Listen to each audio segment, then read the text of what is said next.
বয়স কত হয়েছে? 91। ওনার জন্য একটা হাত তুলে দাও সবাই। 91 বছরের মানুষ দেখতে কেমন লাগে দেখো। বাচ্চা না 8 বছর তুমি।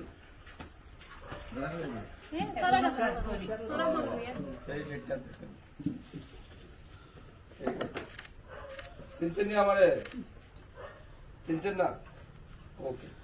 আমি এই বিধানসভা কেন্দ্রের এমএলএ আর রাজ্যের মন্ত্রী সুধাংশু দাস। আচ্ছা, চিনছেন এখন? ঠিক আছে। আগামী 26 তারিখ ভোট। আমার প্রার্থী কৃতি সিং দেববর্মা বিজেপি দলের, ওনাকে পদ্মফুলে আশীর্বাদ করবেন।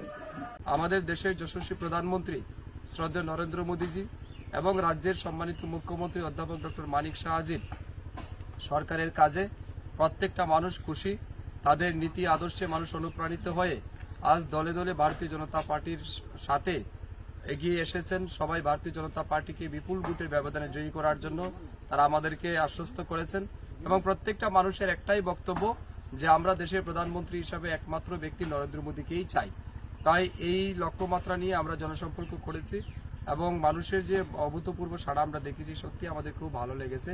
আমি সবাইকে ধন্যবাদ জানাই এবং আমি সবাইকে আবেদনও করব আমাদের দেশের যশস্বী প্রধানমন্ত্রী নরেন্দ্র মোদীজিকে আবারও তৃতীয়বার প্রধানমন্ত্রী বানিয়ে বিকশিত ভারত সংকল্পকে বাস্তবায়িত করার লক্ষ্যে আরও এক ধাপ যেন আমরা এগিয়ে দিই। প্রধানমন্ত্রীকে ওনার হাত যেন শক্তিশালী করি, দেশের এবং রাজ্যের উন্নয়নকে আরও বেশি গতিশীল করার জন্য আমার আপনার মূল্যবান ভোট আগামী 26শে এপ্রিল আমাদের প্রার্থী কৃতি সিং দেববর্মার পক্ষে পদ্মফুলে ভোট দিয়ে আমরা জয়যুক্ত করব।